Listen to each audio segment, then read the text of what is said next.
so far, we have tackled some issues and several countries. Now we are going to focus on one single country, and from the viewpoint of that particular country, Hungary hosting this event, several issues. We have knowledgeable analysts who would comment security, legal, institutional, and other aspects of the refugee issue.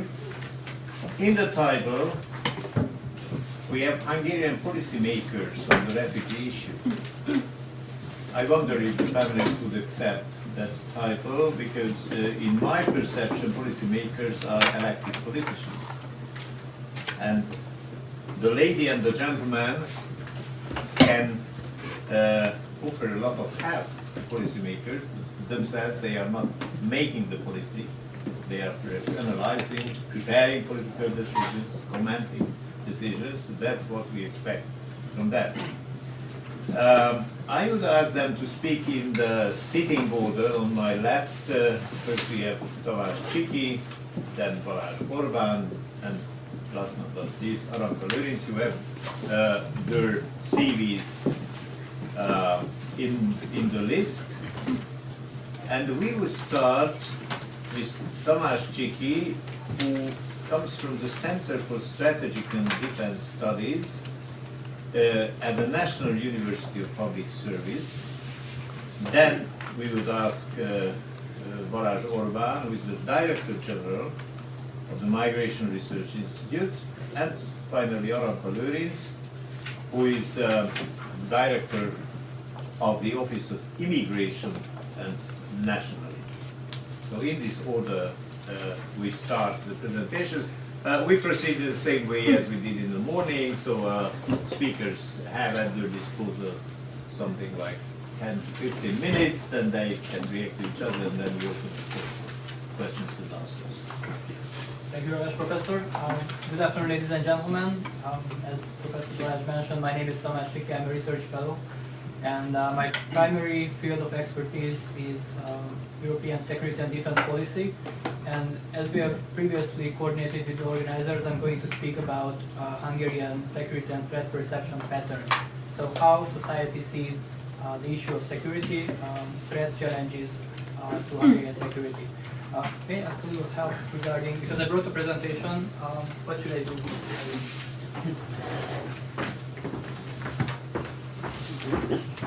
As I work at the university, I'm pretty much used to having some presentation for those who try to follow what I'm speaking about. So,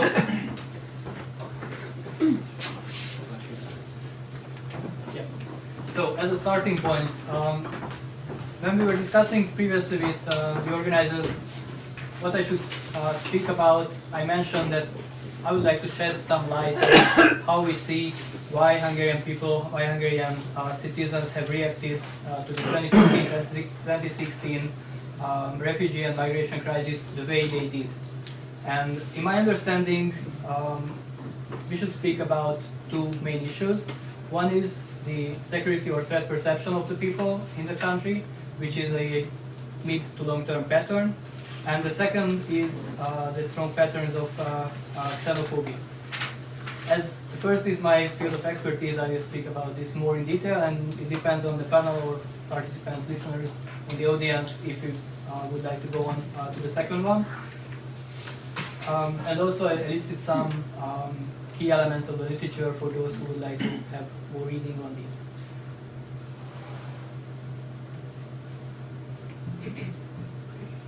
Here we go. So speaking about the patterns of security perception of Hungary, what we need to see clearly since the 1990s that people in Hungary are concerned mostly about non-military issues. When we speak about European security and defense, when we speak about NATO, many people usually relate to defense issues, to military conflicts and crises on the first hand. But when we speak about security in Hungary and speak to Hungarian people, then usually they identify non-military type of concern. This has been underpinned by various research throughout the past 2 decades. We can say that Hungarian security and threat perception predominantly focuses on internal issues, so not foreign policy, not crisis management in other regions, not global power relations, but internal issues, mostly existential and social issues. Hungarian people mostly think about money, about employment, about social services, about welfare, and it is their primary concern. And also we have seen in the past 2 decades that Hungarian people are concerned about public safety. This can be understood if we look back to the past 20-25 years, because, and I put emphasis on the economic, societal part of the presentation, we have seen repeated crises, economic crisis, hitting Hungary pretty hard in the past 25 years. Starting with the change of regime period, with a very deep economic crisis in 1989-1991. There was a second cycle of economic crisis in 1994-1995, and then already in 2006, before the European economic and financial crisis began, we have already seen signs of economic decline in Hungary. And then the primary European crisis also hit Hungary, and we also witnessed the second economic crisis in 2012, which means that people have been suffering various cycles of economic downturn and its effects. Therefore, they are of course more sensitive to it. This is something that we should keep in mind. The second part of the question, or the other side of the coin, is that as a consequence, military security, foreign policy issues are not so much of interest for Hungarian people. Back in the 1990s, as long as the Yugoslav wars have been going on and stabilization missions have been going on, it was of course important, but not as much even at that time as economic and societal security. And ever since, it's been military security has been being pushed back on the agenda. We haven't seen much outcry, public and societal outcry, when we have witnessed the Russo-Georgian War in 2008. There was no serious societal or media discourse after the events of the Arab Spring and the consequent instability that has been seen in the region. You can see the whole European neighborhood. And practically when we have seen the Ukraine crisis, the Russian aggression in Ukraine, again, political media discourse in Hungary was very low on these issues. Instead of these, returning economic and financial issues were at the forefront of discussion.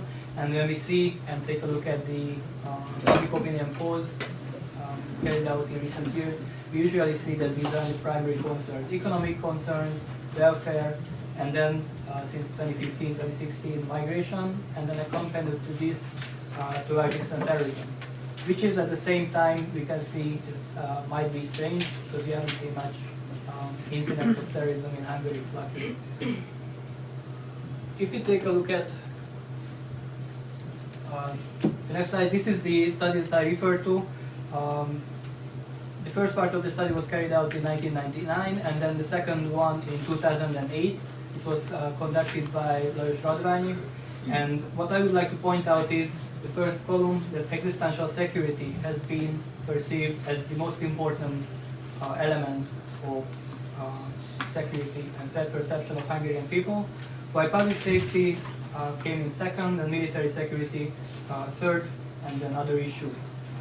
It is important also to note that military security was perceived as the least important by 36% of the people. So this is the mid column and the upper blue part of it, clearly showing that people in Hungary don't feel threatened in a military way. This was carried out in 2008, so before the financial economic crisis in Europe, before the Arab Spring, before the Ukraine crisis.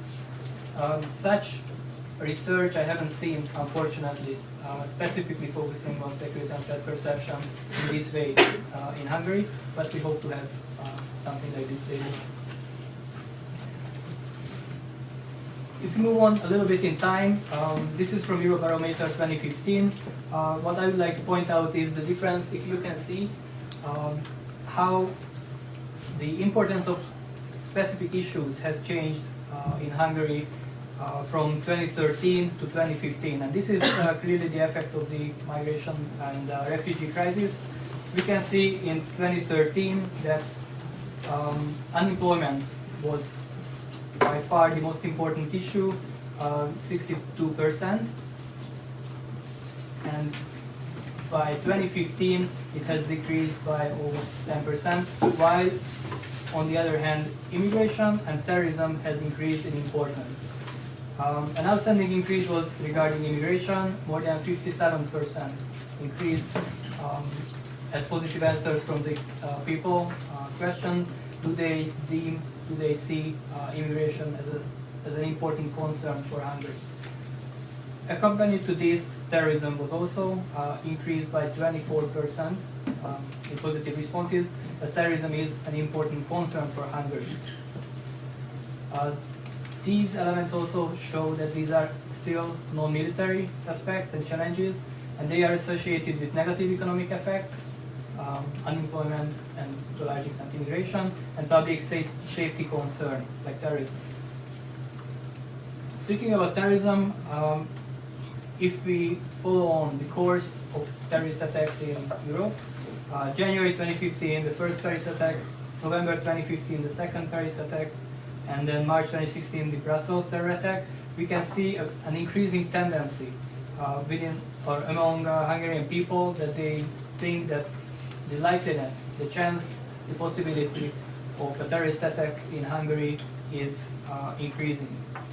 Absolutely possible answer was given by 11% in March 2016 as compared to only 5%. But what is more important, rather possible to have a terrorist attack in Hungary was given by more than 54% or more than 50% of respondents, which means that almost 2/3 of respondents to this specific questionnaire perceive terrorism as a potential threat to Hungary. This, to a large extent, explains why people relate to the current political and societal media discourse about immigration and the related issue of terrorism. And last but not least, I mentioned in the introduction that it is worth to keep in mind that xenophobia has had a long, so to say, tradition in Hungary. This is a long-term pattern since the 1990s, and you can see some of the data. It is from the Hungarian Social Research Institute Tarkiv, and the upper chart shows whom Hungarian people are willing to accept, the change between 1992 and 2015. And what I would like to point out is that about 40% of respondents give the answer that they don't want to receive anyone. 53% in 2015 were the so-called thinkers who were giving the answer, it depends. It depends on many circumstances, and maybe this is the most important part for us to discuss. And then a small proportion, 6 to 10%, were those who were willing to accept practically anyone. Last but not least, the very last element I would like to point out, whom to refuse and how people relate in Hungary, how society relates in Hungary to various ethnic groups, which means how strong xenophobia towards specific groups has been. There is a very famous study, and it's been repeated since the 1990s. Please try to identify the name Pires here, which is a non-existing ethnic group. And the researchers were asking about how people relate to these ethnic groups. Would they like to have them as immigrants in Hungary? Would they like to live together with them? You can see data for Arab, Chinese, Russian, Romanian, ethnic Hungarians living across the border, and you can see the interesting category of Pires who don't exist. Still, Hungarian people happen to dislike them. This tells pretty much about how Hungarian people relate to sort of much or a significant part of Hungarian society, to be more correct and more precise, relate to, for example, immigrants or those belonging to other ethnic groups. So this I would like to offer as a brief introduction, and I would like to give the floor to my colleague.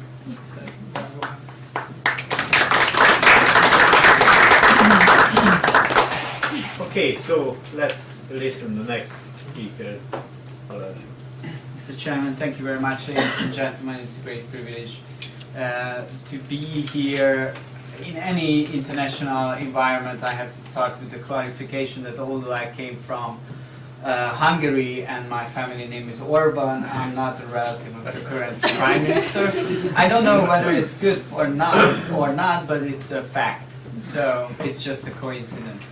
But my institution, the institution I represent, it's called Migration Research Institute. We are a brand new institution. We were established in September last year, and we were established by two other think tanks.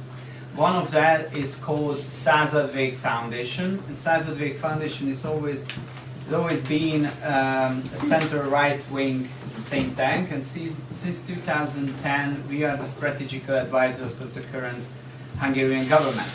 And what we realized in last year, that although we have knowledge in connection with migration, and we have scientists who are dealing with the social, the humanitarian, or the security policy aspects of migration, we don't have the knowledge to understand what's going on right now. So it means that we had never experienced what is going to happen if 400,000 people is moving across a continent, and we need practical knowledge to understand what's going on in the neighboring regions of Hungary, what's going on in the Balkanic region, how we should deal with people who are coming from different civilization.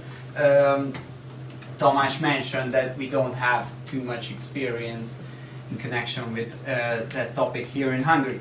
So that's why we made the decision to establish the so-called single-issue think tank, and we're trying to bring the policies and the different perspective of the policies together. So we try to deal with the humanitarian aspect, with the security policy aspect, with the economic perspective of migration and of the current migration flow. So the title of my presentation would be the changes in circumstances, because I'm pretty sure that would be one of the most important principle for the Hungarian government and the Hungarian policymakers as well. That migration is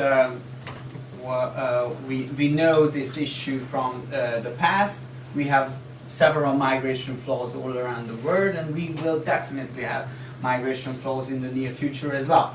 But because of changes in circumstances, we have to reshift our policies, and we have to understand what's going on all around us. So I would recommend you a few starting points from this perspective. The first starting point is that the European continent has become an immigrant continent.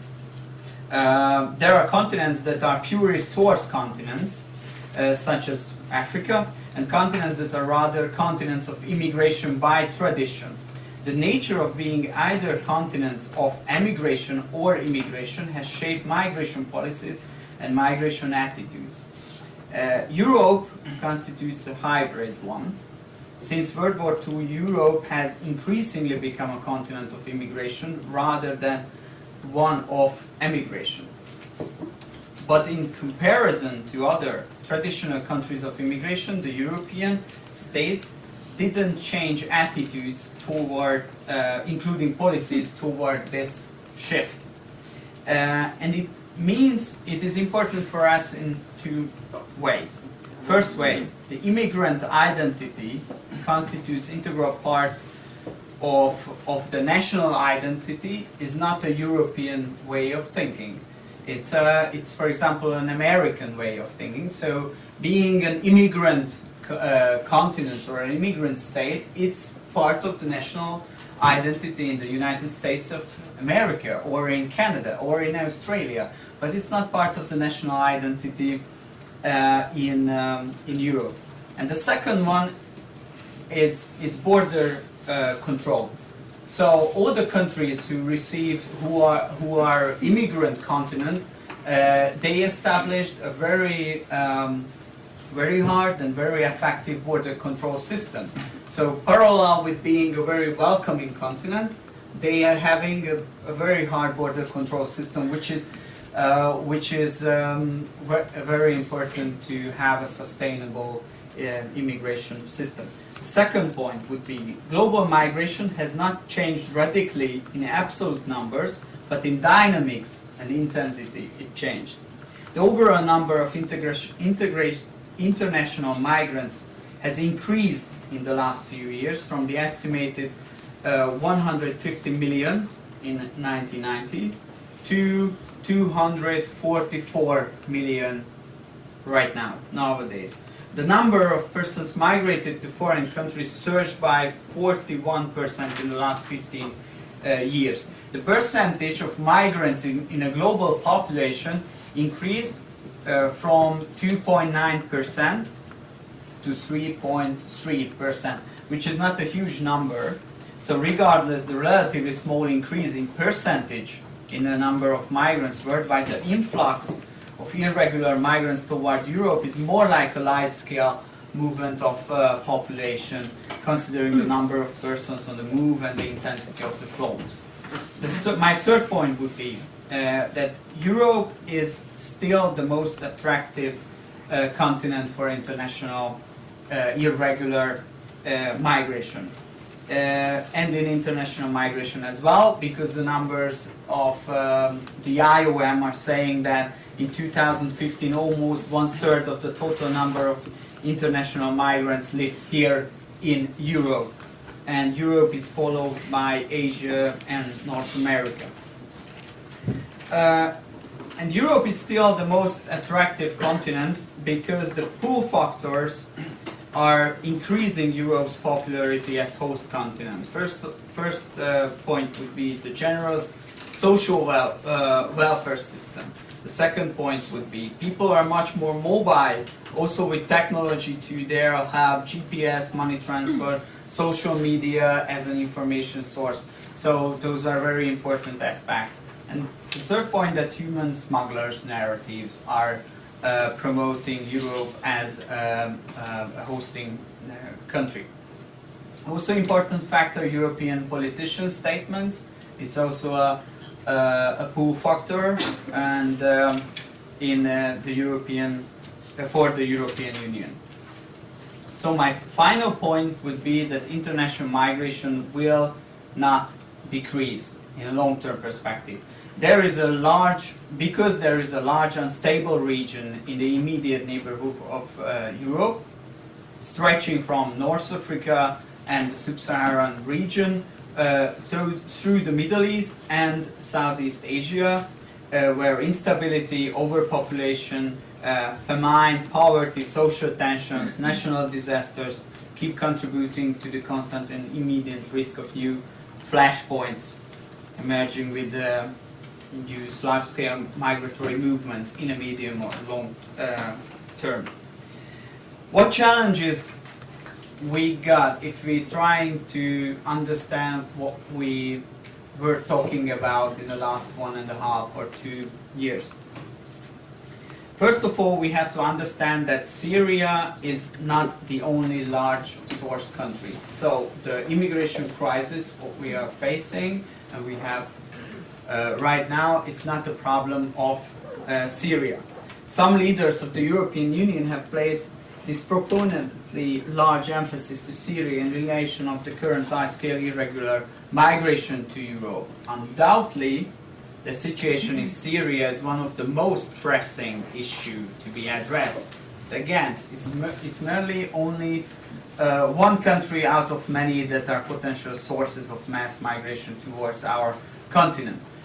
Just one fact, people who arrived to the Hungarian-Serbian border last year were coming from more than 100 different countries, and only the minority of them were coming from Syria, although the Syrians, that was the larger group, but still And right now the numbers changed, and this year the largest group of people are coming from Afghanistan to the Hungarian border. And parallel with that, we keep saying, I mean, we from a European Union's perspective, we keep saying that there are no problems in Afghanistan, but there are problems in Syria. So we like to accept people coming from Syria, but we don't like to accept people coming from Afghanistan, which is kind of a hypocritical perspective.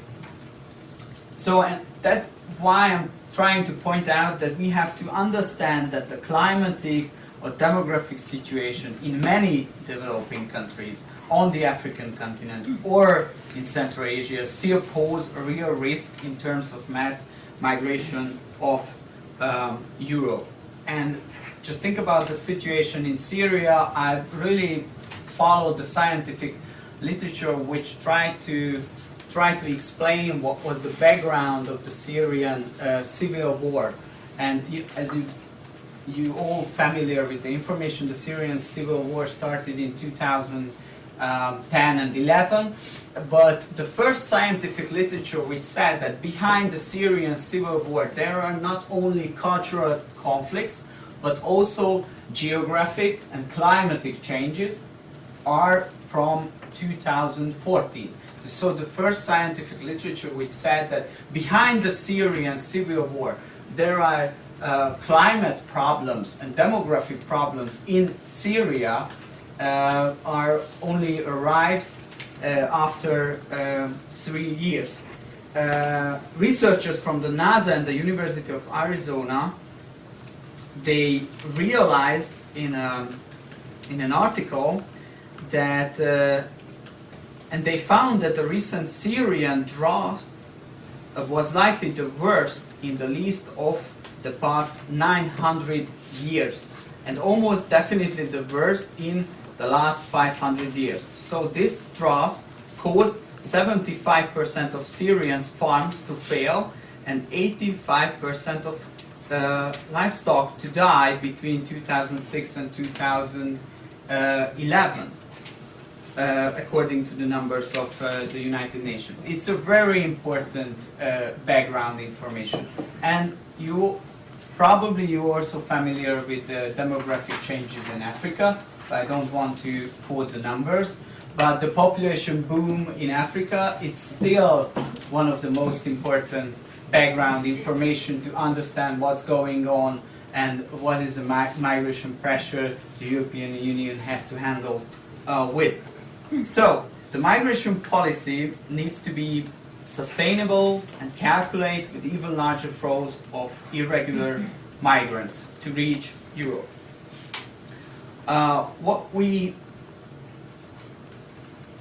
There are other problems, just a couple sentences in connection with that.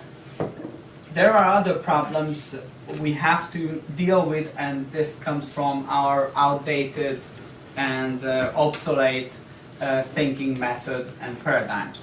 So I would say that right now the current international humanitarian legal system is right now catalyzing the whole influx. So our international legal system based on the Geneva Convention from 1951 is right now catalyzing and galvanizing the influx. Because if, just one example, if you or your family made a decision in Afghanistan to start a new life in Europe, it doesn't matter whether you are suffering from persecution or you just have economic reasons to do so, but you and your family made a decision to start a new life in the European Union. The only chance, the only way you got is to move on from Afghanistan, walk across the continent, risk your life, give all your money to human smugglers, risk your life in the Aegean Sea right now between Turkey and Greece, move on to the Balkanic route and arrive to a hosting country like Germany or Sweden and apply for an asylum there. So your only chance from those countries where people are coming to Europe to start a new life and to have a legal status in the European Union is to move on, to arrive to the continent of the European Union and apply for an asylum and be a refugee or someone who needs international protection. So that's why I keep saying that right now the current legal system and the current paradigm is catalyzing the influx. And all the numbers are saying that 50% of those who are arriving to European Union, they don't have the right to, to have international protection. So we Europeans should send those people back, but they still use this kind of method because that's their only way to achieve their goals. And it's very important to understand the sociology behind it. So what we should do, and what we have seen as consequences because of this massive population influx.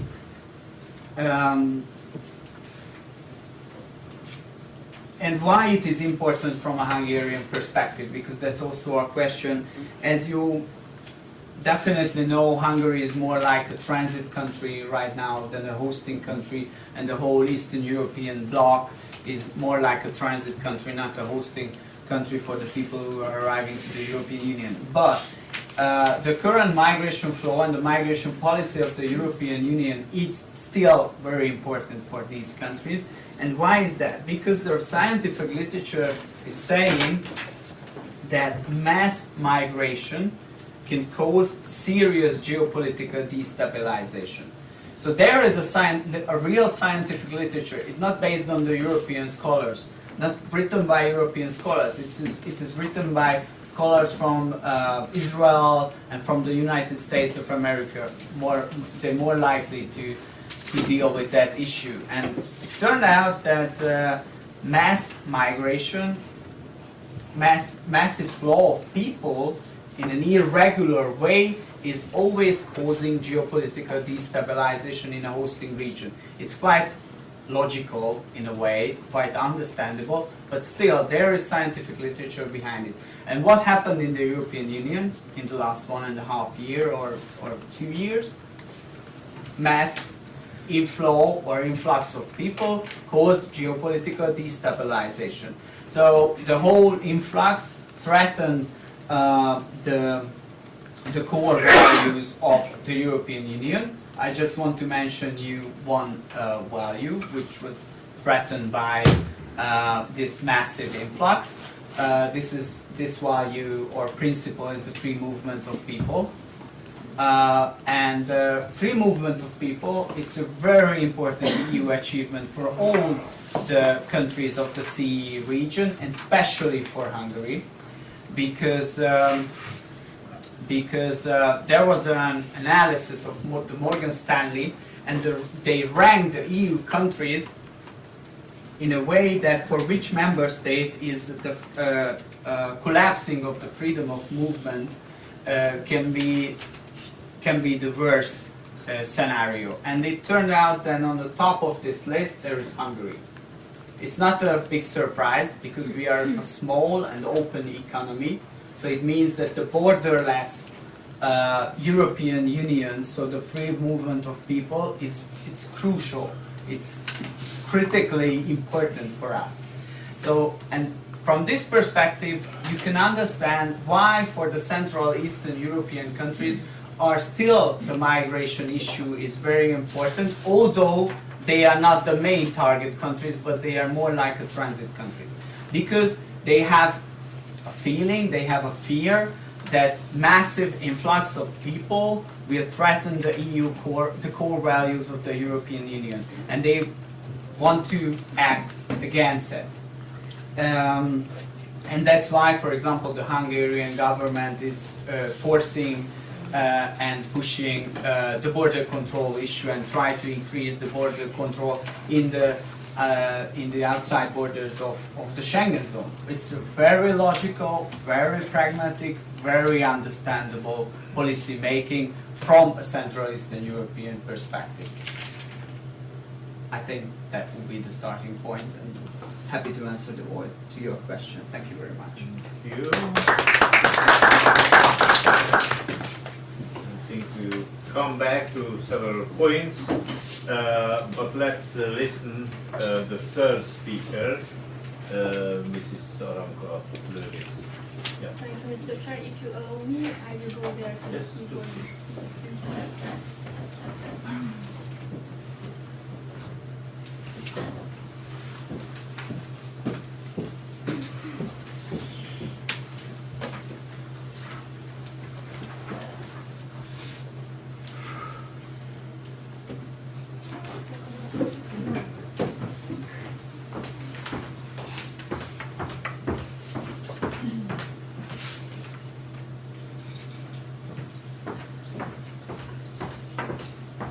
Mr. Chair, dear conference participants, I consider it a great honor that I have this opportunity.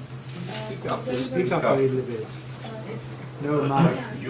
No mic. This is. You don't have a microphone. No, so- this is the built-in system. Okay, so I will try to do my best. Okay, so I consider it a great honor that I have this opportunity to deliver my presentation about the work and experiences of the Hungarian Office of Immigration to such a high distinguished audience. And a couple of weeks ago, I took part in another conference that was organized by the Ministry of the Interior. And the main topic of the conference was migration. And everybody was talking about migration crisis, and it was interesting that at the end of the day, at the last presentation, came an expert from the Hungarian Central Statistical Office, and she told us that compared to the global statistics, the large-scale arrival of migrants that we experienced in 2015 and now in 2016 cannot be called mass migration. So in my presentation, I will show you that in the history of the Hungarian Immigration Office, the Asylum Authority had to cope with the highest number of asylum applications so far. Here on the slide you can see some pictures from the last year's migration crisis. Compared to previous years, the year 2015 showed the highest number of asylum seekers in Hungary. It had more than 177,000 applications by the end of December last year. Thus Hungary moved to second place for asylum applications after Germany. But Hungary had the highest number of applications in proportion to its population. Most of the applicants made their journeys through Greece and the Western Balkans. As you can see on this slide, the number of asylum seekers decreased this year. And at the end of November, the number of asylum applications was 28,803, which with a decrease of more than 80% compared to January, November last year. So this year Hungary came to 7th place after Germany, Italy, France, Austria, Greece, and the United Kingdom. But these data unfortunately show only the first 9 months of this year. So by the end of this year there might be changes in the ranking.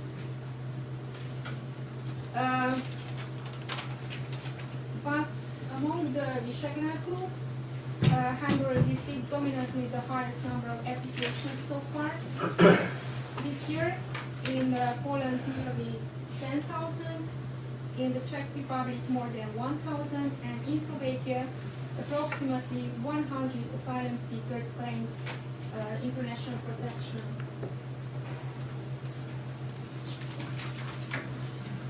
last year, Afghans, Syrians, and Kosovo were the top 3 citizenships of asylum seekers. While this year the most asylum seekers came from Afghanistan, Syria, and Pakistan.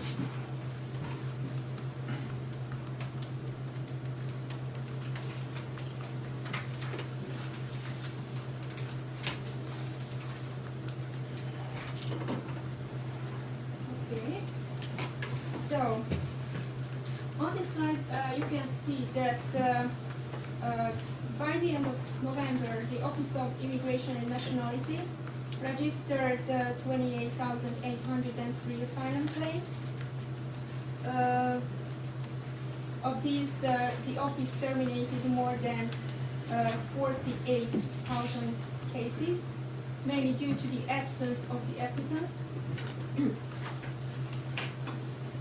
and issued decisions on the merits in 4,140 cases. The office granted refugee status, subsidiary protection, or tolerated status in 411 cases, which is 10% of the cases assessed on the merits.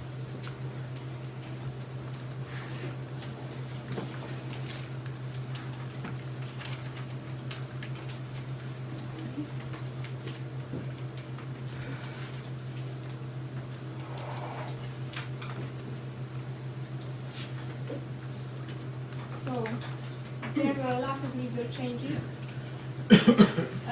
last year, and so due to this migration pressure, the Hungarian asylum system as a whole was reviewed and revised. The purpose of the changes were sometimes practical, some of them are finance or general policy based. Just to pick out some of the changes, the procedural stages were concentrated. Previously there were 2 stages, now there is only 1 stage. Accelerated procedure was introduced, and according to the changes, instead of the area policing authority, the asylum authority orders the expulsion of the asylum seeker.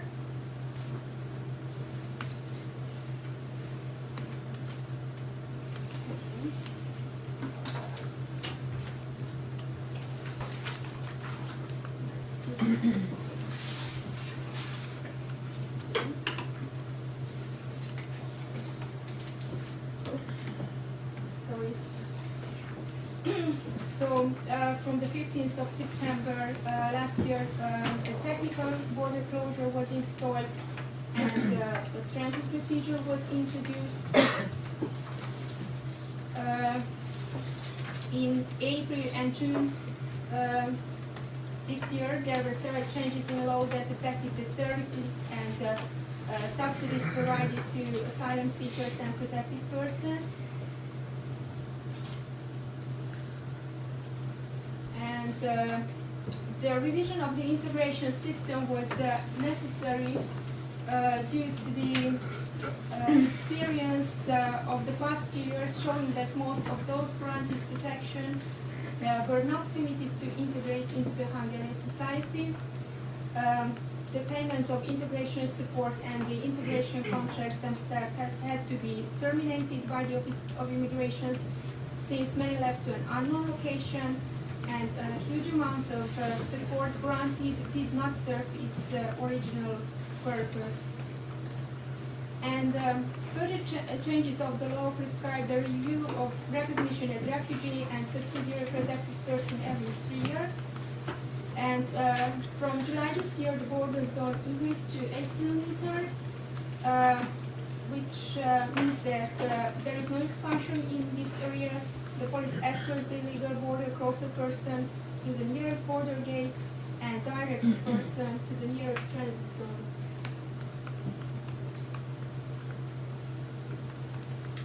Okay, so last year, as I mentioned, the transit procedure was introduced, and So currently there are two transit zones operating at the Serbian-Hungarian border at Tomba and Luriska. And on the following slides, I would like to show you how the asylum procedure is carried out in these transit zones. Okay.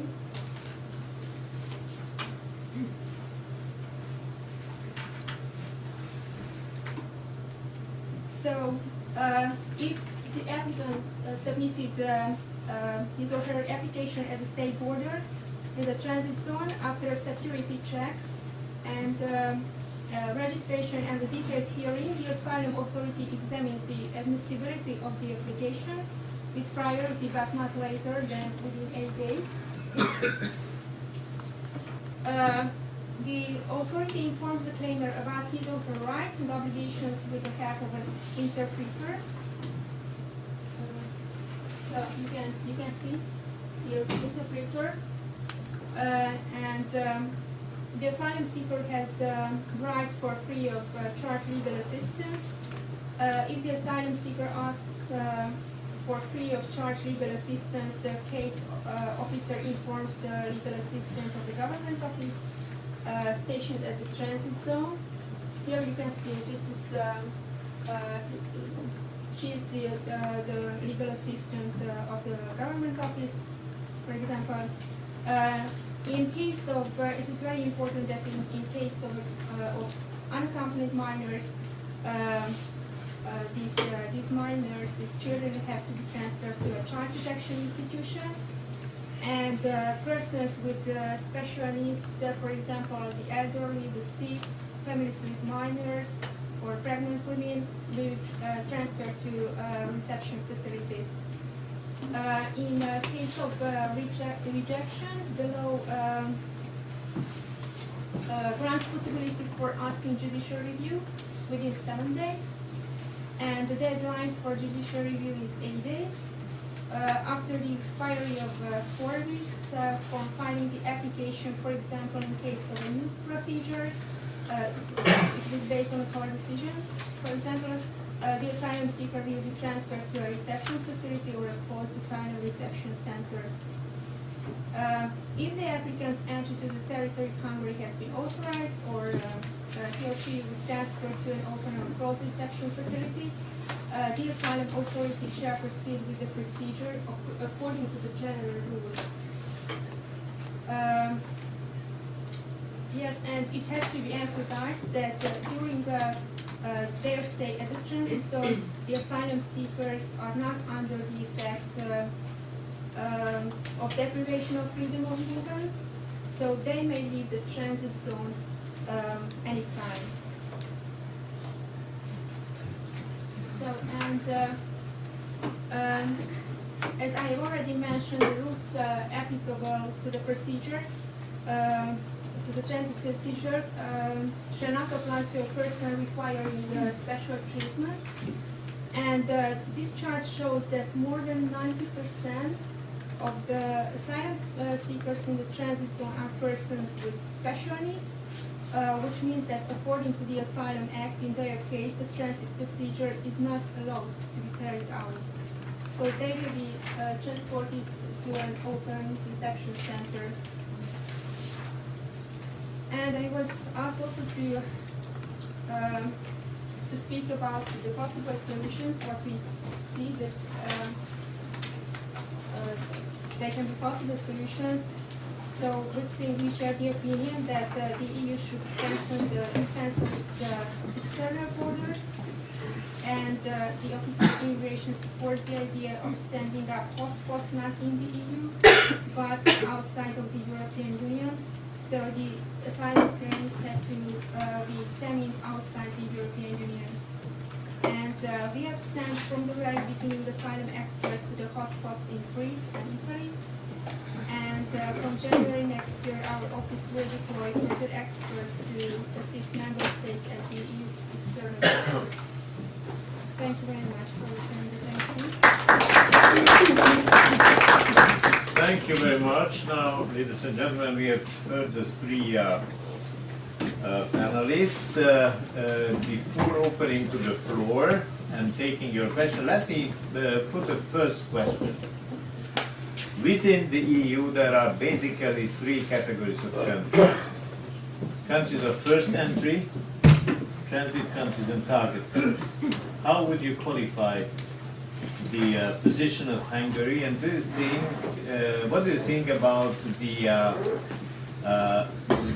attitude of Hungary, the infrastructure, preparedness of Hungary, whether it is or is it in harmony with that position? As a first question, then opening for further discussions.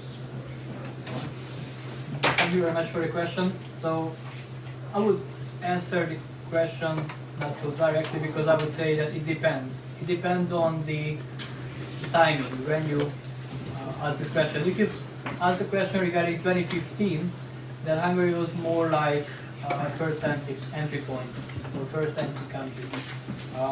Now I would say that Hungary should more be defined or identified as a transit country. The difference was the Balkans, and how Balkan countries, and more specifically Greece, was able to manage the massive inflow of people, and how Greece was able or was not able to manage asylum seekers, refugees, and the whole situation. And of course also the other countries in the Balkans who have not been European member countries, but actively participated in aiding the massive flow of people towards the borders of Hungary and towards Western Europe. So this situation has, in my understanding, pretty much changed since 2015. The European Union and Greece itself has been putting up somewhat more effective measures to tackle the inflow of people from the Balkans migration route. And the European Union has taken several steps, including the EU-Turkey deal, that make it more moderate, the inflow of people more moderate towards Europe. And this created a brand new situation. This also means that less pressure is put on Balkans countries, that less pressure is put on the Hungarian, Serbian, or Hungarian Croatian border. So at this point, Hungary should not function as a first entry country, but it should be Greece if we speak about those refugees or migrants who arrive from the Middle East. Regarding the preparedness, my question is the same, or my answer is the same. It depends on the timing. Back in 2015, I don't think that Hungary or most European Union or Schengen border countries have been prepared for such a massive inflow of people. Despite of the fact that usually we keep repeating this when we participate in discussions, this is not the first time that Europe has seen a massive inflow of refugees. Back in the 1990s, the Yugoslav wars have sent tens of thousands, hundreds of thousands of people towards Western Europe, and Europe was struggling to cope with this crisis. Now, 50 years, 20 years later, Europe stood in 2015 as somewhat surprised that such a situation can be repeated. European institutions, asylum systems, and national border management and border control systems, asylum systems, have been ineffective in tackling such a large inflow of people. By 2016, I think, on the one hand, due to the changed situation, on the other hand, due to the effort of national and European authorities, this situation is significantly better. It's far from being resolved, and I don't think that the current system is a perfect solution. But in the current conditions, I would say that Hungary is more prepared, and many of the Schengen border countries are more prepared than they used to be in 2015. Okay.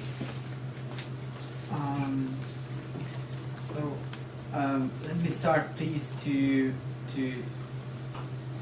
talk a bit about the numbers, because we talked a lot about the numbers, but I think the numbers are quite clear. So if you see the number of first asylum applications in the European Union since 1990s, you can see that every year the numbers are between 100,000 and 300,000. The only exception is what Tamás mentioned was in 1995 when we had the war in Yugoslavia, and the numbers went up till 500,000. So in this time there were 500,000 new asylum applications in the European Union. This kind of trend changed in 2010. So the numbers are became higher and higher. The numbers we had in 2014 were approximately 450,000. Sorry about that. The numbers last year were 1.3 million, and the year before, so in 2014, were more than 600,000. And a year before, so in 2013, it was approximately 450,000. So the trend is really changed.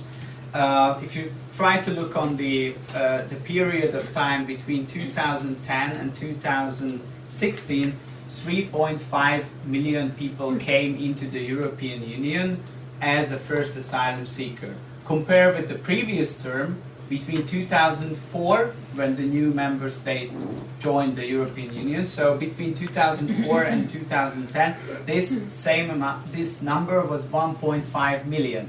So since Hungary and the Central Eastern European countries are members of the European Union, 5 million people came into the European Union as a first asylum applicant. So these are the numbers. So the trend and the tendency changed. I think it's not questionable. And to answer the questions,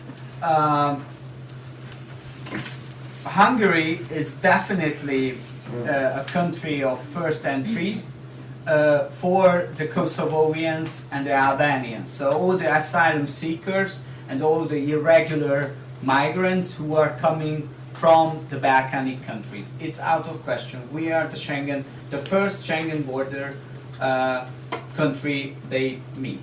But for all the others who are coming to the European Union from Turkey, so that's a huge majority of people, Hungary is a transit country. So for all the others, which means that we have to establish the system, and we have to, well, the system is established, but it's not an effective and in-process system, is that for those people, Greece is the first country of entry. And the question in connection with the infrastructure, I would say that the Hungarian border control infrastructure is ready for both roles. And the philosophy behind it is not to support the irregular way of migration and make it possible to have a regular way of migration. This is what all the transit zones Aranka mentioned are about. Not to support the irregular way, the green border crossing, but push everybody push everybody to the transit zones where they have the opportunity to apply for asylum and change the irregular way of migration to a regular way of migration. That's the philosophy behind it. Well, that should be the philosophy of border control all around the European Union, from my opinion. Thank you. Thank you. Yes, thank you. So unfortunately, the numbers show that Hungary is clearly a transit country. So I showed on one of my slides that this year Hungary terminated, the asylum authority terminated the asylum claims in more than 48,000 cases, and last year more than 152,000 cases. And these cases were terminated due to the absence of the applicants, so they moved from Hungary to another location. And so it's really a pity because I can tell you that so it's not a success story also for the case workers because they have to terminate these cases. in the absence of the persons who claim asylum. And what we experience is that these asylum seekers tell during the hearings that they don't want to come here to Hungary, they want to go further to Germany or to Austria. So they clearly say that this is their destination country, and and if we ask them that why didn't they pay for asylum, for example, in Serbia or Greece, they tell because that was not their destination country. So we read it in the hearings and we hear it during the hearings. And so as far as infrastructure, so I didn't show you that we have open reception facilities in Hungary and we have closed reception facilities, and I think that these are enough for now because we can accommodate. For example, we can accommodate in the closed reception facilities 790 persons, and today, this morning, there were only 284 persons accommodated, and at the open reception facilities, more than 1,180 persons can be hosted, and today there were only 393 persons accommodated. So, yes. Thank you very much for the answers. The floor is open for questions. Yeah, I will collect the first 1, 2, 3, and then we come to the second round. Yes, please. Nick Thorpe from the BBC. Taking up Balázs Orbán's point about regulated migration, allowing people through the transit zones. When the 2 transit zones were set up in September last year at Tompla and Ruski, the Office of Immigration and Nationality told the UNHCR that the transit zones could take 100 people a day. The practice this year, until recently, was to take 30 people a day. Not 20. 30. It's now been reduced to 20 a day, 10 and 10, 5 days a week. And therefore, the mathematics are that until recently, 210 people a week were being allowed through the transit zones, and now 100 a week. Given the large number of people in Serbia and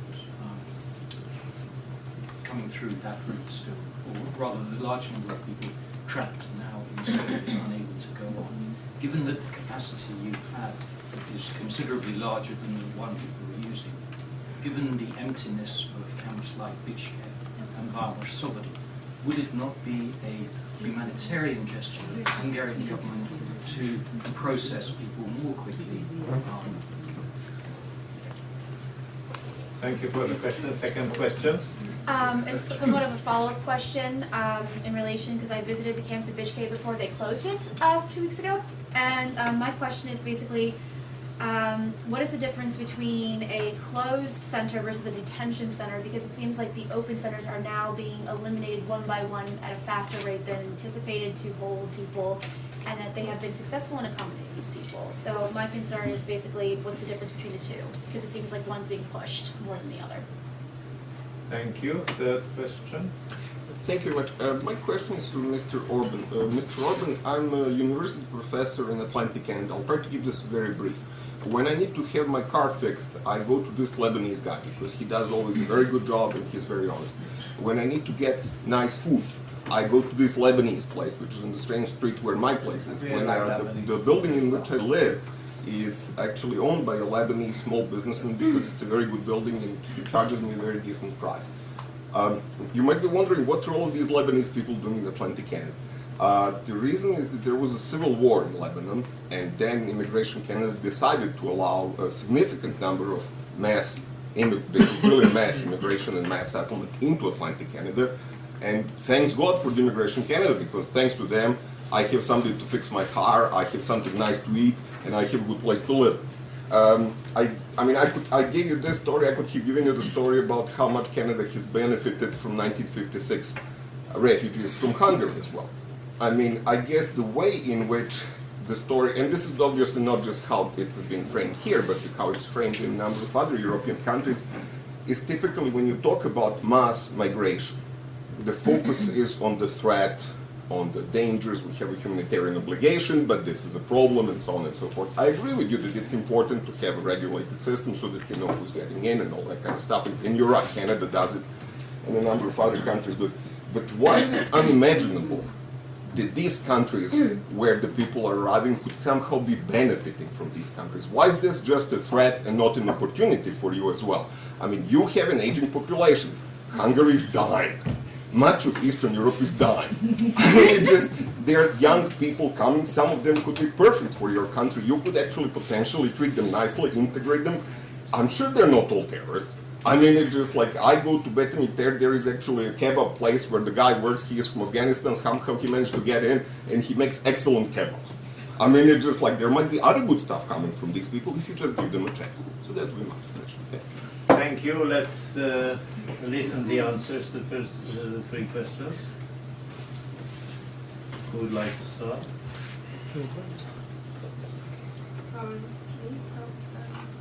You asked Mr. Orbán about the transit zones, but if you allow me, I will. I think you in particular. Okay. She's in office, so. Okay.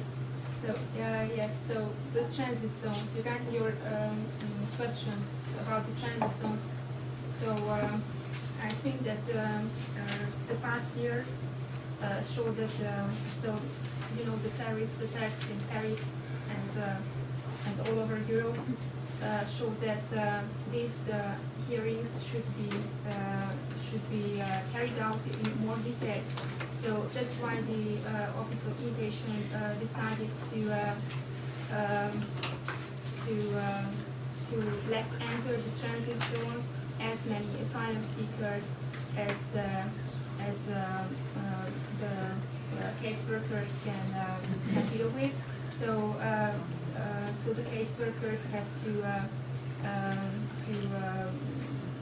carry out very detailed interviews with these asylum seekers, and but before, when there was the communication about those 100 asylum seekers, there was only registration of the asylum seekers. But now we do at the premises also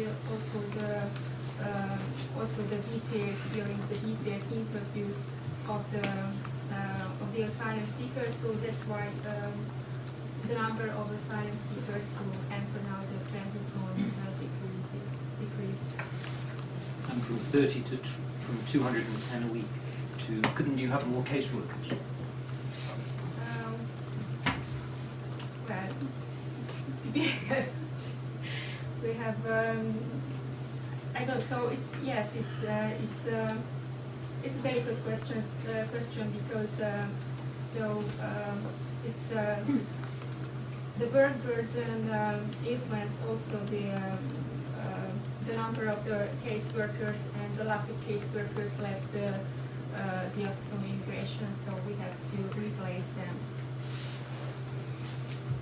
So it's a tough question. Yeah.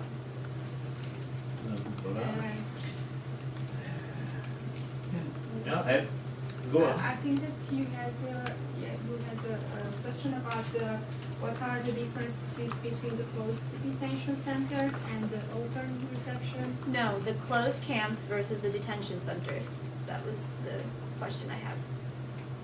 Closed camps, so they are the same, I think. Ah. So asylum, you mean the asylum detention centers? Mm-hmm. Yes, they are the same. No, she's talking about the difference between the asylum detention centers and the immigrant detention centers. Mm-hmm. Immigration detention centers. Okay, so it's different, totally different, because in asylum detention centers, there can be hosted only asylum seekers. but in immigration detention centers there are no asylum seekers.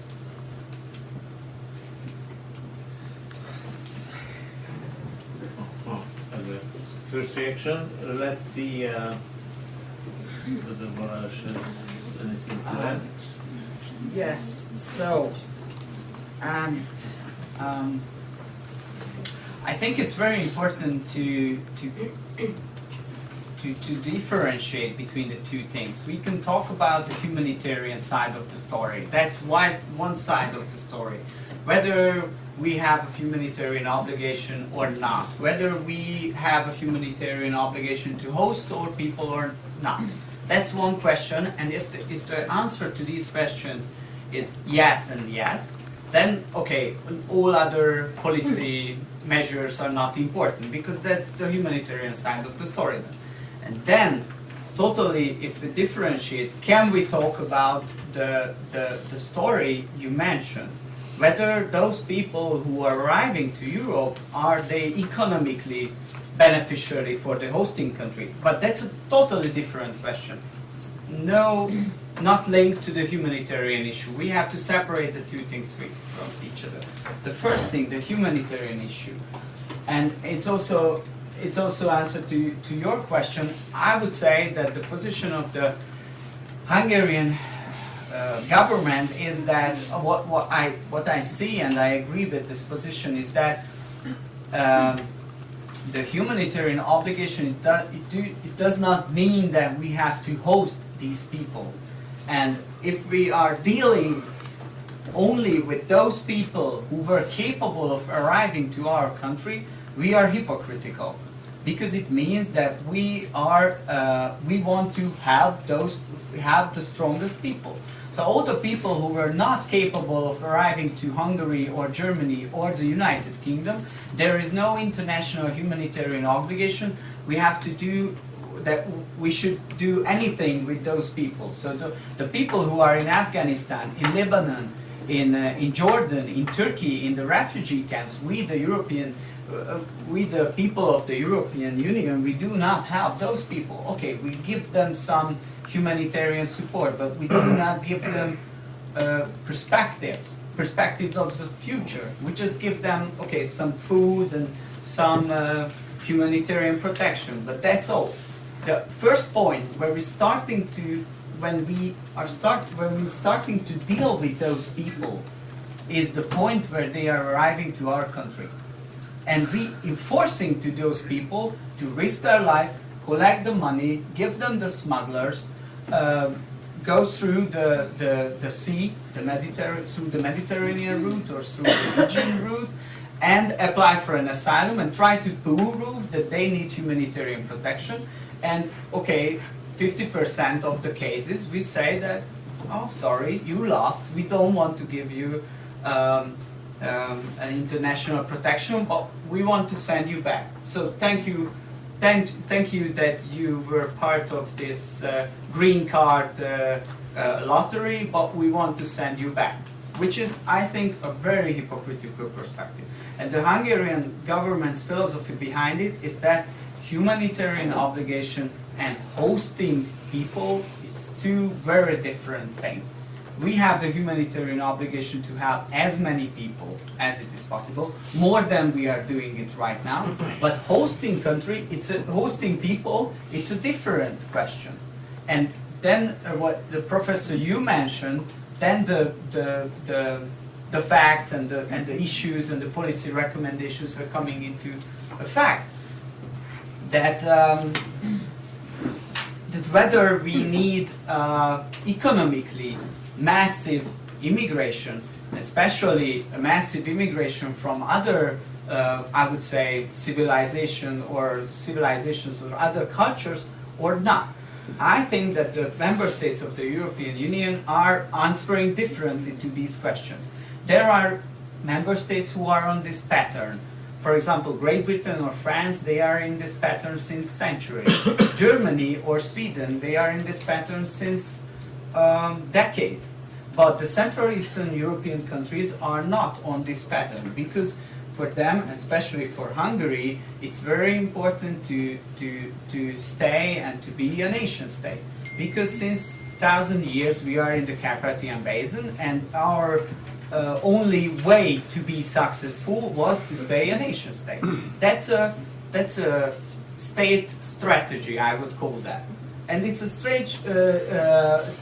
state strategy which would be a disaster for Canada. I'm pretty sure about that, because for Canada to be an open country and a pro-immigrant country was very useful, and that was their state strategy.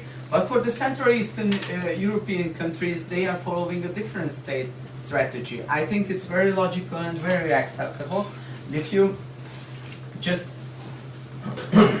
think about just think about the data and think about those people who arrived into Europe in the last 2 years.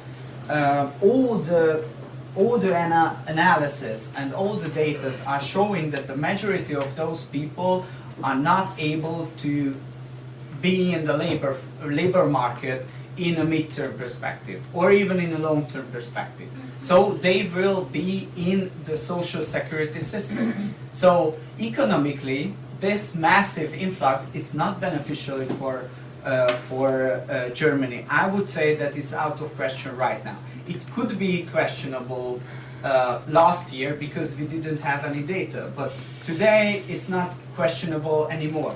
So those people are the majority of those people. It does not mean that everybody, but the majority of those people, they are underqualified, they don't have the working experience, and they are coming from different civilizations. And every scientific literature is saying that the most important two factors about integration is being in the labor market as soon as possible and culturally having some common ground with the hosting society. And compare these knowledge with the facts we see with the current influx. It doesn't mean that it will be impossible, but it will be extremely hard to fulfill these conditions. And then, if we accept this point of view, then you have to accept that there are some countries who are saying that, okay, this type of immigration is not economically beneficial for us. It's out of question that Hungary needs immigration. And we have experience in connection with immigration since the transition period as well. We accepted refugees from Yugoslavia, we accepted immigrants from neighboring countries, from Serbia, from Romania. The majority of those people, they were Hungarian native speakers, but still, we did it. We accepted Germans as immigrants, huge number of Germans. I don't know, András is much better with the numbers. 70,000 German immigrants we hosted since 1990, or? Yeah, I think it's less. Less, okay, 50 or something. Less than that. I would say less than 10,000. No, definitely. 1990, you mean? 1990, since then, as regular. Okay, I'm using the data of a Pew Research Institute, and we will keep fighting with András. That's our everyday program to cooperate and still keep fighting with each other. So I would say that we accepted this. We had this type of immigration. So I would say that it's very logical, or again very understandable, that as the economic reasons behind this way of irregular immigration is simply not enough strong to support it. Thank you. Thank you for explaining the government philosophy. Let's take further questions, 1, 2, 3, 4, and then we open another round. Yes. Thank you very much, Zsuzsanna with Central European University. Since 2015, I also have the luck to use a disclaimer that I'm not related to the head of the immigration office. I actually have many questions, but I will try to be very brief. They are mostly for Mr. Orbán. I wanted to ask you, since one of your starting points and premises was that in Europe we don't have as part of the national identity being an immigrant, whether you would apply the same approach both to Central Europe and to countries like Great Britain or France, but I think you more or less answered that in your Yeah. It's out of question, you are right. Okay. But what I wanted to touch upon is that when you were talking about what we deal with, you mentioned the civil war in Syria, environmental causes of migration, demographic ones like Africa, and also you mentioned that the international legal system is catalyzing the influx. So, but then you moved on to what we should do, and in my view, your answer that is strengthening the borders did not really reflect on or answer to the problems that you mentioned. So I first wanted to touch upon one particular one, whether you would say that in this case, if you view that the international legal system is a catalyst, do you also understand the Geneva Convention? And if so, then as a strategic advisor to the government, would you suggest then that the government take steps in order to propose changes there? And can we accept something like that from the government to happen? In other regards, the general answer to demographic and climate causes for migration is usually that we need to address the root causes.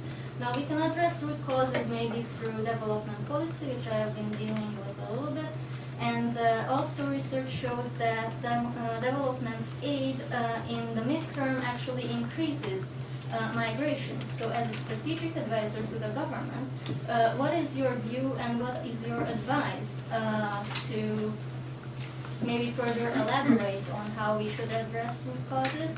And looking at the Hungarian direct response, what do you suggest the government to do through the Hungarian development policy, through which we have been spending 0.11% of our GNI on a yearly basis, as opposed to the 0.7 that should be a target in development aid. So my concern is that this remark is not necessarily coming from a very credible source. So what are your views in this regard, and what do you advise the government to do? Thank you for those questions. Next. My name is Anna Budashka, Central European University. I have two questions. The first question is concerns the massive population influx that you have been mentioning. So what I was puzzled about is, if I recall the UN numbers correctly, there are less than 10% of all displaced people actually immigrate to Europe, and there is no single European or North American state among the top 10 hosting countries of displaced people. So I wonder, and additionally to that, forced migration is less than 2% of world migration in total. So I'm wondering on which basis you argue these massive geopolitical consequences and massive population influx based on those relatively small number of displaced people. So that's question number one, and also following from that, all the reactions and all the measurements that then result from this augmentation, meaning the de facto, severe restrictions to access to international protection and to the application of international protection. That's question number one. And question number two, you've been mentioning Mr. Orbán, but that's also maybe towards Aranka Lőrincz. You've been mentioning the importance of language and labor for integration of people. So I've been wondering, looking at the legal changes that you've also been presenting briefly, which also included cutting of financial support after the status, and which basically means no language classes, no financial support. How these should allow people to like get the basis for the integration that you've been mentioning. And also following on the comment over there, so the closing of Bicske, which is one of the camps which was in relative like reachable distance to a city where people could actually try to learn Hungarian and find a job and start the integration into Hungary to be what you have called a productive and important member of the Hungarian society. So I just see some contradictions there, and I would like to know what you would say about that. Okay, thank you for the question, sir. It's me. Yes? My name is Olovi Kristina. I am the former policy analyst of the President of the Republic of Hungary in charge of sustainable development and innovation. I have got two questions. First of all to Aranka, I guess.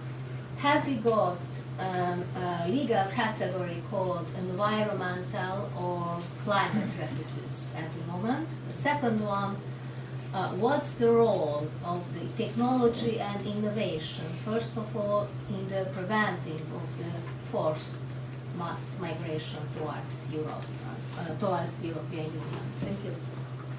Yeah, and last question in this round. I would like to address the question to Mr. Orbán. You said at some point that mass migration flows always lead to geopolitical instabilities. You said always, and you basically refer to relevant academic literature. I think this is quite ambitious and as a statement, because we have examples of mass migration in the beginning of the 20th century in the United States, and there weren't any geopolitical instabilities in the region then. You refer to the fact that this is in the culture of the United States, but the culture became that way because of these flows that came in the beginning of the century. So this is like an evolutionary phase. Just an answer with respect to whether we can generalize on that, or maybe it was something maybe too ambitious.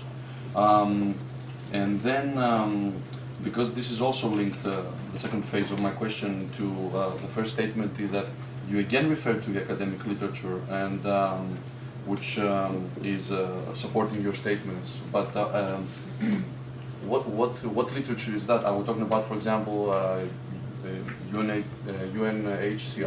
Are we talking about OECD? Which is this literature supporting some of your arguments?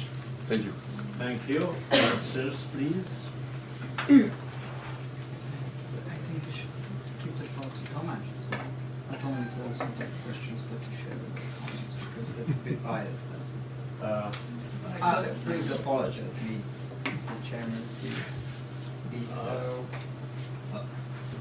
Actually, the questions have not been precisely directed to me, and some of the technicalities are really not my cup of tea. Maybe I would offer one brief comment just to leave my colleagues a second to take a deep breath before they answer. And I would relate back to the question what our colleague, Professor from Canada mentioned. There's one thing, and maybe I'm not answering precisely your question, whether why a refugee is seen as also as an opportunity, not only as a challenge or threat. Empirical data show that in Hungarian population or society, there are practically three groups who relate to the causes of migration in different ways, based on what the reason of migration is. The first group is of those people who are refugees or asylum seekers running from war, from civil war, from famine, or from natural disasters. And a majority, like close to 50% of the people are pretty much supportive to welcoming people with this background. Regarding the second group who try to escape from persecution for political, ethnic, or religious reasons, only 20 to 30% are supportive to receive them, for example in Hungary. And the third group definitely is those people who come for economic reasons, and Hungarian people are really rejecting this motive. About only 5% are willing or welcoming towards people with such a background. Maybe it's not the precise answer to your question, but shed some light on the background, why people relate in different ways to different forms of migration. And I hope I just gave the enough momentum for Okay, thank you. I didn't want to avoid answering two questions, but just want to maintain the balance. The first question was your question, stabilizing the countries of origin. I would say that this is that should be the top of the priority list, because that's how we can reduce the numbers. And I'm totally got your point of view when you mentioned that development aid caused more problem than it solved. Please? That wasn't my point. I was trying to point out the inconsistency of arguing for addressing the process.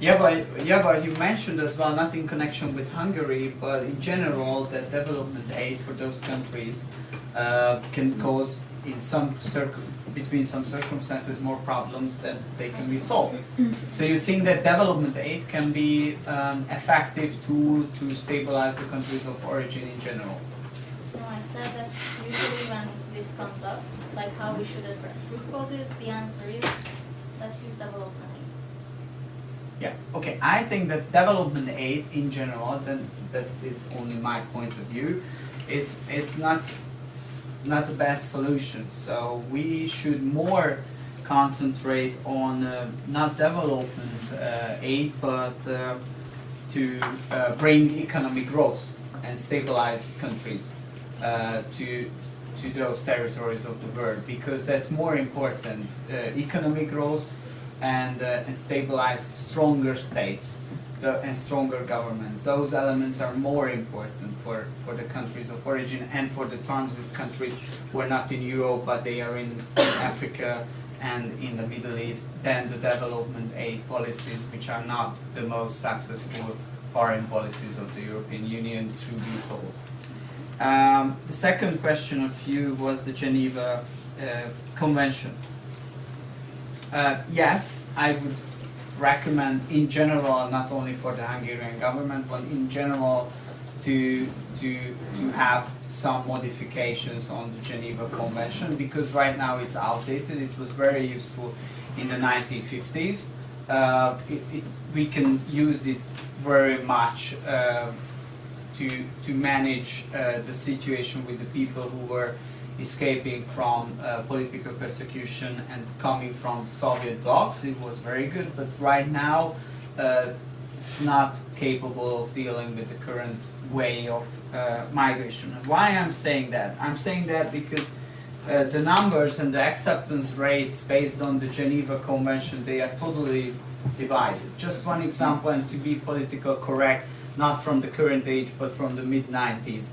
In 1995, there was a civil war in Sri Lanka, and Sri Lankans left the country, and a big group of people applied for asylum in Canada, and a big number of people applied for asylum in the United Kingdom. And the same people, coming from the same country of origin, escaping from the same political civil war and persecution. The acceptance rate under the Geneva Convention for those people was more than 81% in Canada and less than 0.3% in the United Kingdom. So this data shows me quite clearly that the acceptance rates under the Geneva Convention and in general in the international humanitarian system, those are not based on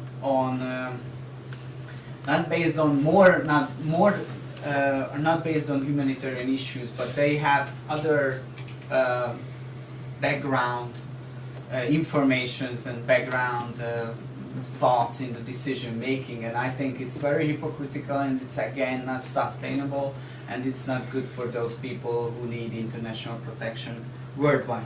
And the numbers, to your question, I totally agree with you. UNHCR data is saying that right now there is 65 million people who need humanitarian protection all around the world. In 2005, this number was 35 million. So it's twice as big the number as it was in 2005. And the majority of those people are still in the countries of origin, so they didn't leave their country.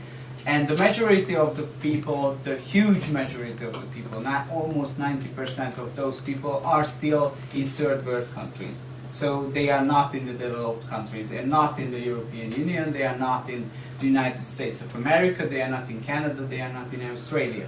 So that's why I'm saying that we should much more focus on those people, not those people who are already in the developed world, or our humanitarian obligation. The limit of our humanitarian obligation is not there where people are able to arrive to our continent, but there is somewhere else. That would be my point. And the fourth question about the language classes and the labor market integration in Hungary. I try to put it as simple as it is possible. All our field experiences and surveys shows that those people, they do not want to stay here. Not because the Hungarian system is even more worse than the system in Turkey or Syria. Simply, that's not their destination country. They want to go to the western part of the European Union because the other people who are coming from the same population, they are there, the benefits are much bigger than there. They don't speak the language. The Hungarian language is extremely hard. So all our field experience shows that we have the best integration policies. We give them wonderful financial support.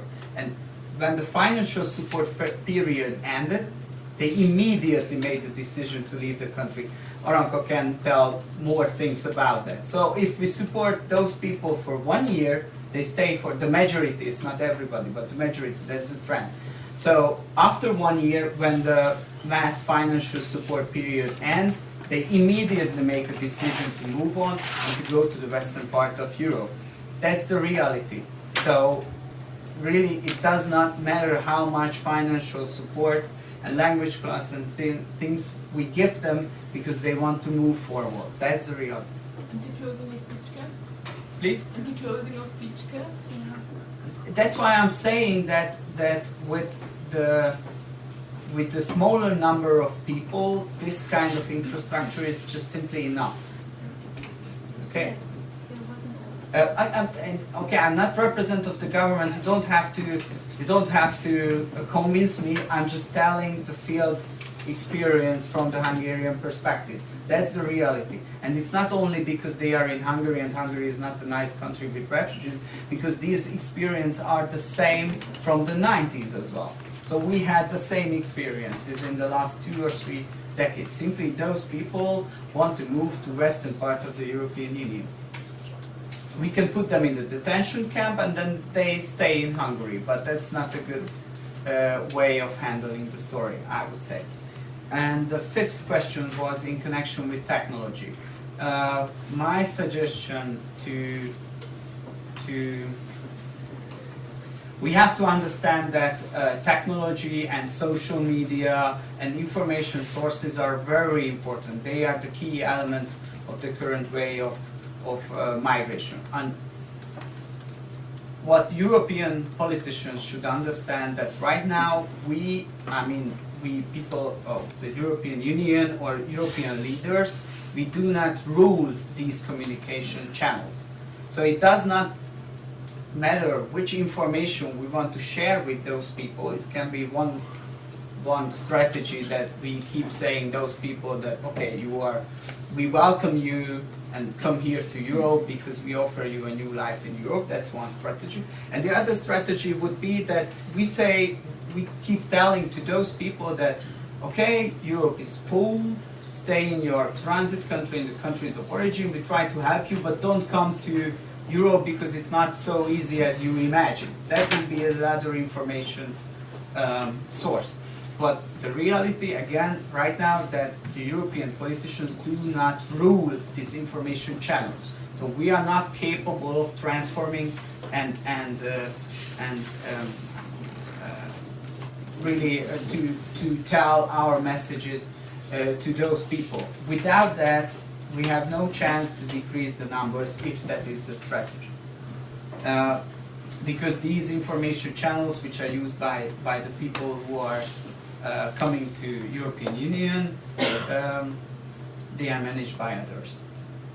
Okay, it's so simple. And referring to your question, I changed the literature. It's written Kelly M. Greenhill. It was published by the Cornell University Press in 2010.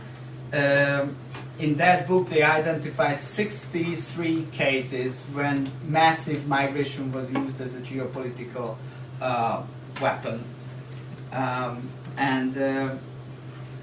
Yeah, it's out of question that there are some cases when massive migration, a country can handle a massive migration, but there are several cases when they are not capable of doing that. And especially in the United States case, in the 1930s, there were some climate changes when the Midwest territories of some of the Midwest territories of the United States, people had to leave those territories because the agriculture collapsed. And almost 300,000 people moved to California from other territories of the United States. And it caused, although it was the same country, although it was the same nation, same group of people, so no cultural or security conflicts, it caused serious problems in the United States in the 1930s. It's just a reality, and we have to deal with that. We can accept massive migration, but we have to understand and we have to use the literature that this type of massive migration has consequences. I think that only one question remained unanswered. That was if there is a legal category for environmental climate refugees. No, there is not such legal category in the Hungarian Asylum Act. So it's not even in the Geneva Convention. No. That's also a problem. Okay, I'm extremely sorry, but we have come close to the coffee break. There will be another panel. Let me close this issue in thanking the panelists for the very clear interpretation of the Hungarian positions. Let me add one final remark about the nation-state issue which was mentioned here. I think if we have time, we could discuss about the deep difference between historical continuity and homogeneity. It is not the same issue. Right. And in another context, when we are discussing minority rights in Europe, the Hungarian position usually is kindly asking neighbors, practically all the neighbors, not to be nation states, not to insist on being a nation state, but to respect the rights of minorities, first of all the biggest minority, which are Hungarians. So thank you. Coffee break is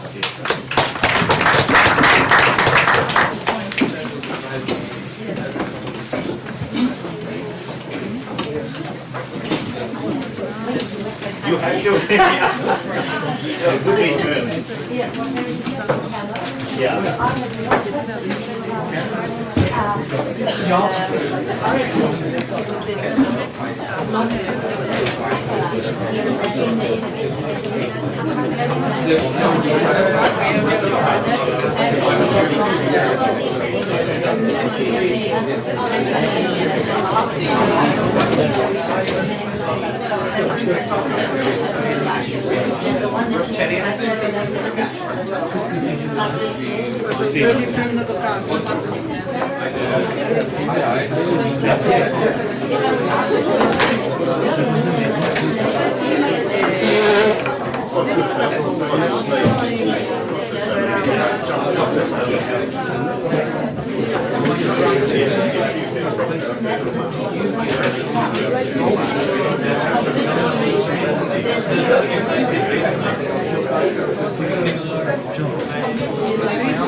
Very good to see you. How are you?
Yeah, but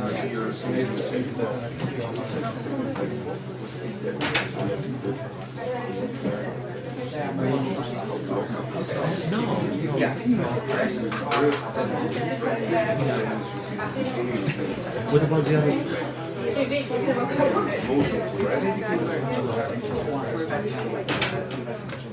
And so the provocative guy. He didn't say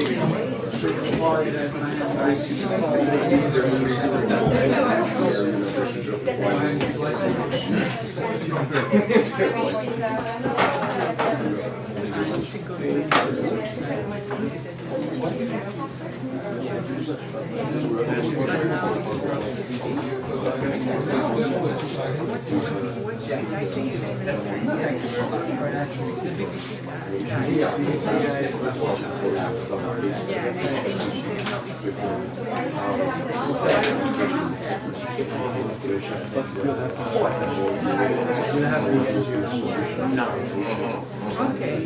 But I mean, that Guy from the BBC with us. But the question could be answered. They could have said, you know, I think we overestimate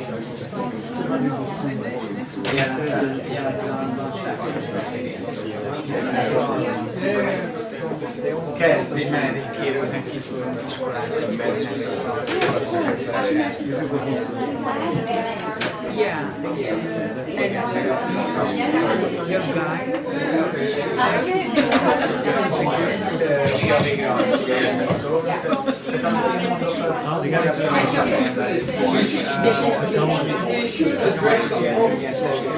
parties paid based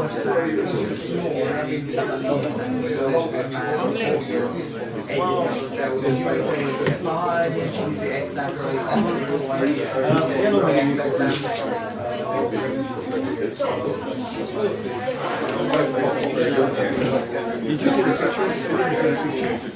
All the pictures teacher.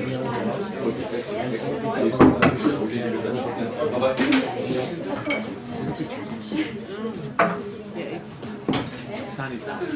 I told you. Beszélgessünk. Én is nagyon kíváncsi lennék, hogy én is kicsit összegyűjtöm.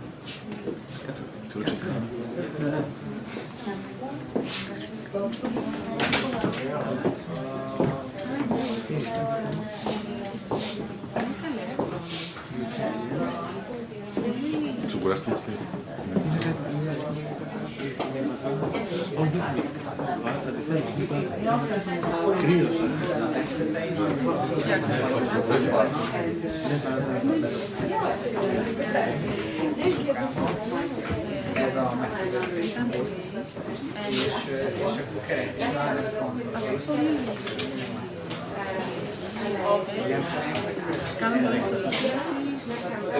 Και γενικώς. Jó. Nem.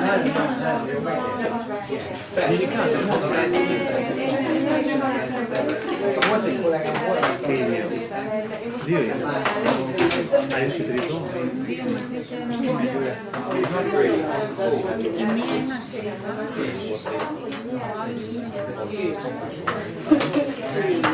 És hogy véget is de ő valamit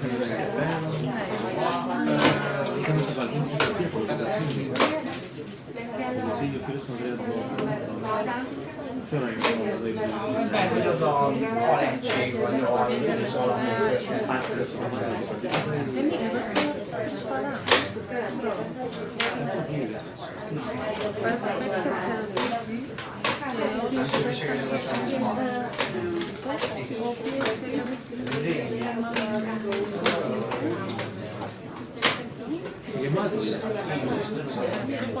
köszönöm szépen.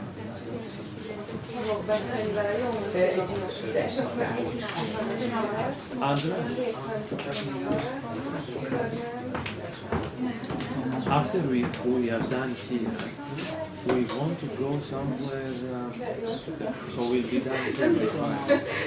We want to go somewhere walking session. Is it worth going up the castle or some materials?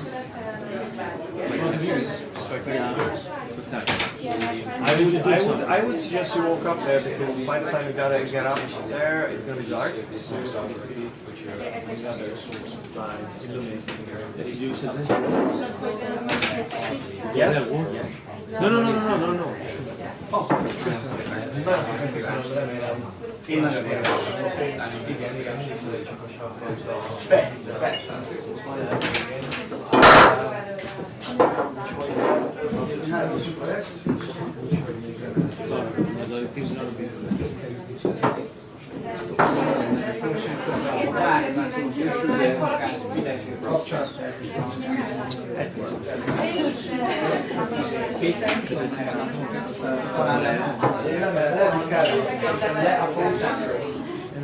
Είδα κάτι τηγανιτό, ένα τηγανιτό πράγμα, κοτόπουλο.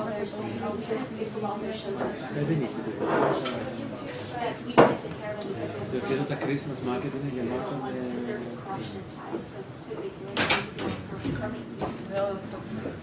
Αλλά είπα να το φάω για να φάμε μετά να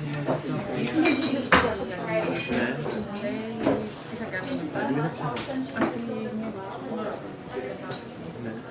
Και μου είπε να πάμε από εκείνη την πλευρά, από το κάστρο. Είναι λέει ένα μαγαζί το 21, το οποίο έχει πολύ ωραία. Βρες το και γράψε τη διεύθυνση. Για φαγητό. Ναι, αλλά να το συνδυάσουμε με... Και εγώ εκεί λέω να πάμε, δηλαδή εντάξει. Τώρα θα να ανεβούμε τα πόδια, είναι ένα θέμα.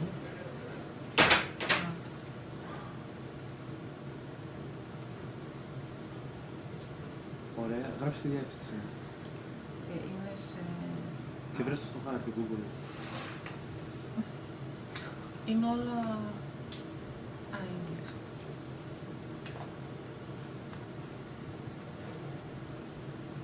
Αυτή μου άρεσε η Julia Baxton κάποια στιγμή.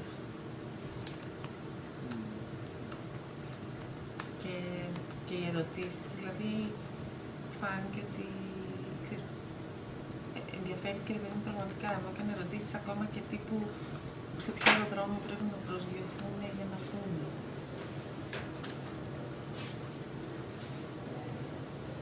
Τι καθηγήτρια είναι? Το σχολείο είναι public policy. Αυτή ασχολείται με θέματα security, drugs, conflicts, τέτοια. Ήξερε το Στάθη, ήξερε την προφητά. Αυτή δεν τον ήξερε. Αυτός που τον ήξερε ήταν ο Άστρο, αυτός που συνάντησα. Καλό, ναι, με το γέλια. Ο οποίος φωτογραφιούχος πρέπει να είναι 20 χρόνια. Hi. Hi, how are you? How are you doing? All right. How is Budapest? It's easy to live in. Cold.